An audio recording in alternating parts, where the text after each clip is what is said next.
அனைவருக்கும் அன்பு வணக்கம். நான் உங்கள் குமார். இன்றைக்கி வீடியோ பதிவில் நாம் எதை பற்றி பார்க்க போகிறோம் அப்படின்னா, நம்ம மேலே அளவுக்கு அதிகமான கோபத்தில் இருப்பவர்களை கூட கோபத்தை மறந்து தன்னோடு பேச வைக்கக்கூடிய ஒரு சக்தி வாய்ந்த முறையை பற்றி தான் இந்த பதிவில் நாம் பார்க்க போகிறோம். இதை பார்க்குறதுக்கு முன்னக்கூட்டி நம்ம சேனலை சப்ஸ்கிரைப் பண்ணாதவங்க சப்ஸ்கிரைப் பண்ணிடுங்க. பக்கத்தில் இருக்கிற பெல் பட்டனை மறக்காமல் ப்ரெஸ் பண்ணிடுங்க. அப்போ தான் நான் போடுற பயனுள்ள தகவல்கள் உங்கள் நோட்டிஃபிகேஷனில் உடனுக்குடன் வரும். வாங்க பதிவுக்குள்ளே போகலாம். இது முழுமையான லா ஆஃப் அட்ராக்ஷன் முறை என்பதால் யார் வேண்டுமானாலும் பயன்படுத்தலாம். இப்போ நமக்கு பொதுவாகவே ஒரு விஷயம், நம்மளை விட்டு ஒரு நபர் பிரிஞ்சு போய் நம்மகிட்ட பேசாமல் இருக்கிறாங்க அப்படின்னா அதுக்கு காரணம் சின்ன சின்ன மனக்கசப்பு, கருத்து வேறுபாடுனால பிரிஞ்சிருப்பாங்க. நீங்கள் அவங்கக்கிட்ட பேசுகிறதுக்காக எடுக்கிற முயற்சி எல்லாமே உங்கள் மேலே அதிகமான கோபத்தை தான் உண்டு பண்ணும். அது சாஃப்ட் கார்னரை என்றைக்கும் உண்டு பண்ணாது. அப்படி உங்கள் மேலே தீராத கோபத்தில் இருப்பவர்களை கூட உங்கள் மீது அந்த கோபத்தை குறைத்து நீங்கள் செய்த தவறை மன்னித்து உங்களுடன் உண்மையான அன்பையும் காதலையும் வெளிப்படுத்தி உங்களுடன் பேசுவதற்கான ஒரு சக்தி வாய்ந்த சுவிட்ச் வேர்டு முறையை பற்றி தான் நாம் இதில் பார்க்க போகிறோம். சுவிட்ச் வேர்டு அப்படின்னாலே நம்மளில் பலருக்கும் என்னன்னு தெரியும், அதை பற்றி சொல்ல தேவையில்லை. இதை யாரெல்லாம் செய்யலாம் அப்படின்னு கேட்டிங்கன்னா, பிரிந்து வாழும் கணவன் மனைவி காதலர்கள், இந்த 2 கேட்டகரியில் இருக்கிறவங்க மட்டும்தான் இந்த முறையை பயன்படுத்த முடியும். காதலர்கள்னு வரும்போது ஒன் சைடாக லவ் பண்ணுறவங்க கூட இதை பயன்படுத்தலாம்.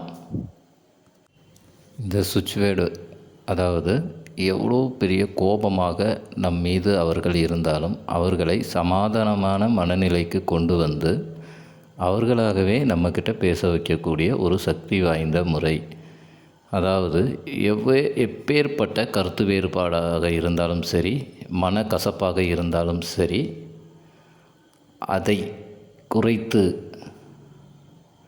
நம்ம மேலே ஒரு ஹீலிங்கை அவங்களுக்கு உண்டு பண்ணி நம்ம செய்த தவறுகளெல்லாம் அவர்கள் மறந்து மன்னித்து அவர்களாகவே நம்மக்கிட்ட பேசக்கூடிய சூழ்நிலையை உருவாக்கி தரும். நம்ம ஞாபகங்களை அவங்களுக்கு அடிக்கடி தூண்டி விட்டுக்கிட்டே இருக்கும். நம்மளை பற்றின சிந்தனைகள் அவங்களுக்கு அதிகமாக வர வைக்கக்கூடிய ஒரு முறை தாங்க இது. தவறு யார் பக்கம் இருந்தாலும் அதை மன்னித்து உங்கள் கூட பேசணும் அப்படிங்கிற உணர்வு நிலை ஏற்படும். பொதுவாகவே ஒருத்தங்க மேலே இருக்கிற கோபத்தை நம்ம குறைக்கணும் அப்படின்னா அவங்க கோபம் குறையிறதுக்கு நாம் அமைதியாக இருக்கணும். நாம் எந்த அளவுக்கு அமைதியாகவும் பாசிட்டிவாகவும் இருக்கிறோமோ அப்போதான் அவங்க கோபத்தை நம்மளால் கண்ட்ரோல் பண்ண முடியும். அந்த நபர் மீது அன்பையும் பாசத்தையும் மனதளவில் புகட்ட வேண்டும். நம் மனது அமைதியாகவும் தெளிவாகவும் அன்பாகவும் இருந்தால் மட்டுமே அவர்களது கோபத்தை குறைக்க முடியும்.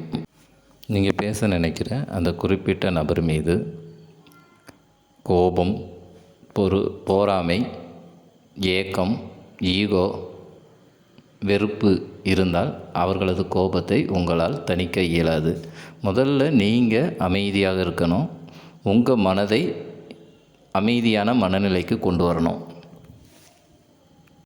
நீங்கள் எந்த அளவுக்கு உற்சாகமாக பாசிட்டிவாக இருக்கீங்களோ அந்த அளவுக்கு நம்ம உணர்வுகளை அவங்களுக்கு நம்மளால் கொண்டு வர முடியும்.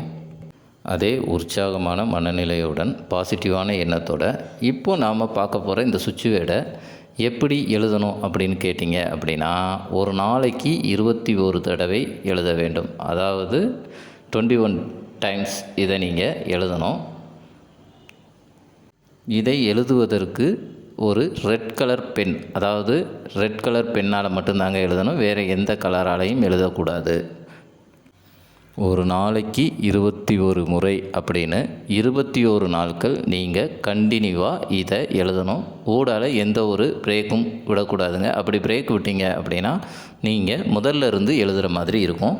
அதனால் 21 டேஸ் பிரேக் விடாமல் கண்டினியூவாக எழுதணும். நீங்கள் இதை எழுதுறதுக்கு புதுசாக ஒரு அன்ரூல்டு நோட் ஒன்று வாங்கிக்கோங்க. அப்படி நோட்டு இல்லை அப்படின்னா பேப்பரில் கூட எழுதலாம்.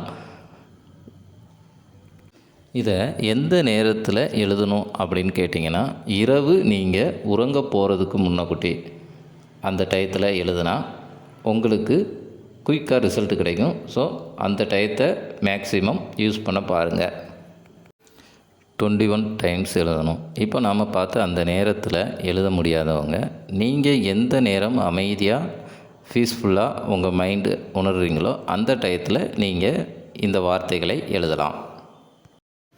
இந்த மெத்தடை எழுதி முடிக்கிற வரைக்கும் உங்களை யாரும் தொந்தரவு பண்ண முடியாத அளவுக்கு ஒரு தனிமையான இடத்தை தேர்வு பண்ணிக்கோங்க.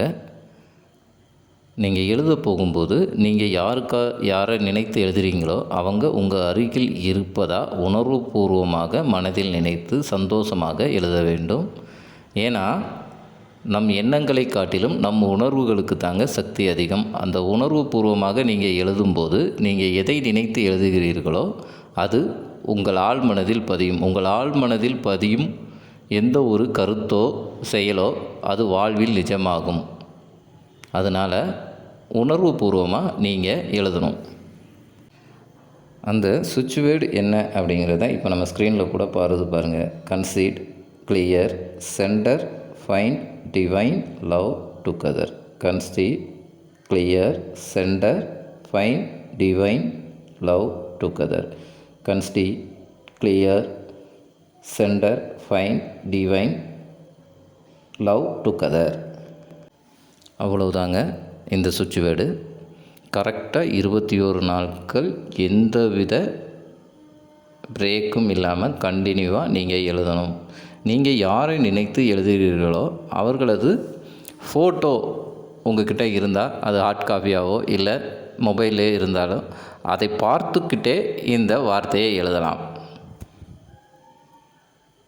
அதை பார்த்துக்கிட்டே எழுதும்போது இன்னும் உங்களுக்கு மகிழ்ச்சியான மனநிலையும் ஒரு உற்சாகமும் கிடைக்கும்.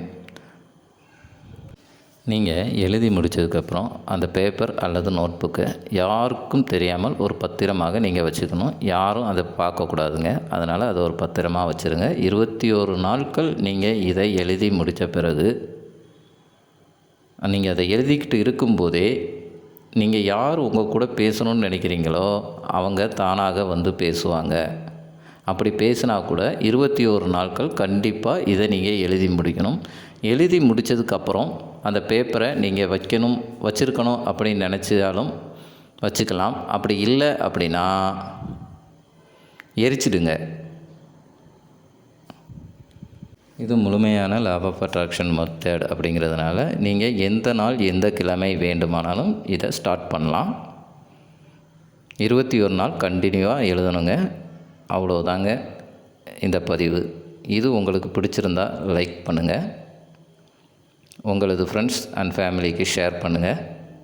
உங்களது அனுபவங்களை எங்களது கமெண்ட் பாக்ஸில் பதிவிடுங்கள். மீண்டும் ஒரு நல்ல தகவலுடன் உங்களை சந்திக்கிறேன். நன்றி, வணக்கம்.